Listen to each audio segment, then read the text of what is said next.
एक दूर दराज के गांव में रामू नाम का किसान था। वो बहुत ही गरीब था और वो अपनी पत्नी के साथ एक झोपड़ी में अपनी गुजर बसर कर रहा था। वो कई दिनों से कुआं खोदना चाह रहा था क्योंकि उसको अपने खेतों में सिंचाई के लिए पानी की ज़रूरत थी।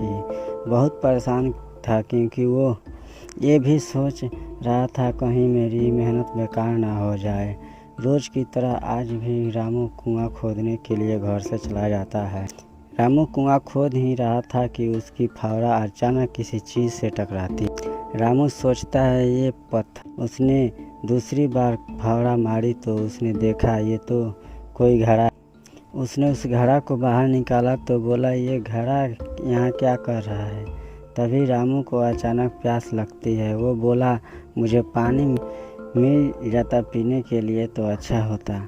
घड़ा रामू की बात सुन रहा था। घड़ा में एक घड़ा पानी आ गया।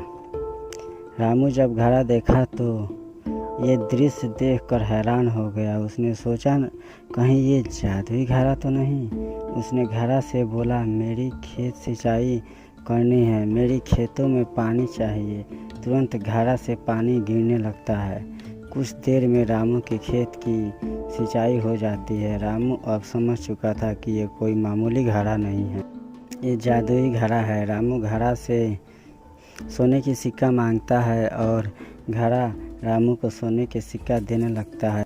फिर रामू खुशी खुशी जादुई घड़ा लेकर अपने घर लौट आता है और उस जादुई घड़ा से अब अमीर हो चुका था। उसने गरीबों के लिए 10 ऐसे कुएं खुदवा दिए।